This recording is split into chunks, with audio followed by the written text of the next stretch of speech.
Welcome to The Traveling Introvert. Today I would like to talk about having a personal brand as an introvert. And the reason I want to talk about this is I want you to take a second and think about your closest group of friends, say 5 people. And I want you to think about them, and I want you to think about different situations when you've reached out to certain friends. Do you always reach out to the same friends for all situations? Or do you sort of pick certain friends for certain things? Do you have a friend that you go out and party with? Do you have a friend that you would read books with? Do you have a friend that you play games with? Do you have that friend in another country who you talk about mothering with? Who do you go to when something's happened at work? Who do you go to when something's happened in your family life? I'm sure that most of you do have friends that, although they're your friends and maybe equal, so to speak, you go to them for different reasons.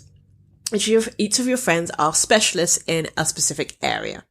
And to you, that is their brand. Whether you know it or not, that is their brand. So you might have that friend who is totally into whatever, or knows your industry, so you can talk to them about industry stuff. They might not work with you, but you can say certain acronyms or talk about certain situations and they will understand.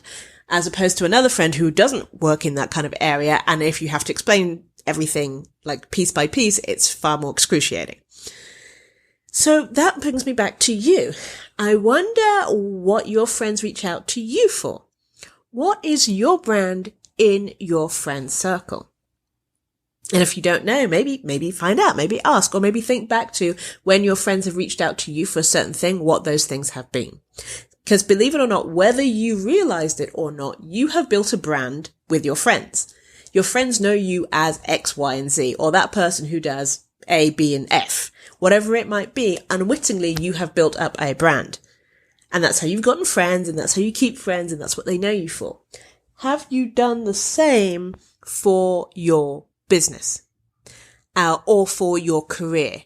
And if not, why not? You might have done it unconsciously, but maybe you want to go and take a look and make a conscious effort of what you want your brand to be. What do you want to be known for?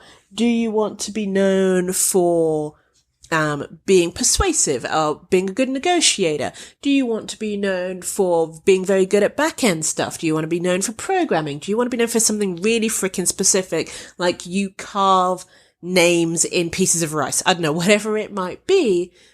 What is it you want to be known for? What is it you want people to think of you when they think of a certain thing? Do you want to be an awesome plumber? Do you want to be an awesome carpenter? Do you want to be that plumber that only fixes European-style toilets? Or whatever it might be.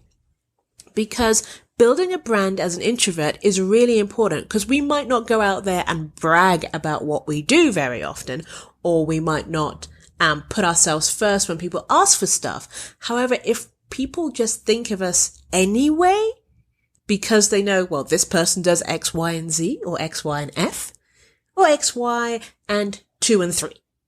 As long as they know you and have that in the back of their mind, they will come to you for this thing, whatever this thing might be. And so instead of you having to toot your own horn, you get referrals, and referrals are some of the best things that you can get, whether it be for your career or you running a business.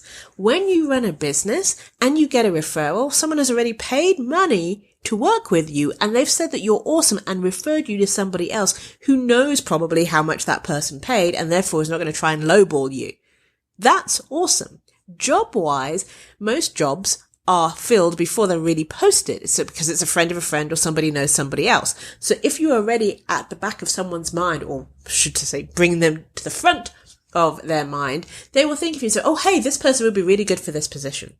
So building a brand as an introvert is really important. And how you go about that is thinking about what you want to be known for and then doing that and doing it incredibly well. And every time someone says something nice about it, put it in a folder and call it the happy folder or the testimonial folder or whatever it might be. But be known for something very, very specific. Don't go general. General doesn't help anybody. You don't think of a general doctor. I mean, you do, but then they move you on to a specialist. So you want to be a specialist.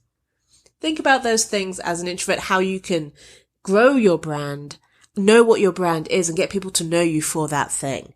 And to grow your brand doesn't have to be hard. It doesn't have to be you shouting from the rooftops. Actually, it's the smallest details and the customer service that can get you a really good brand as opposed to shouting from the rooftops. Thank you. This was Janice from The Career Introvert. If you have any questions you want me to answer, please email me at janice@thecareerintrovert.com. Looking forward to hearing from you and have a great rest of your week.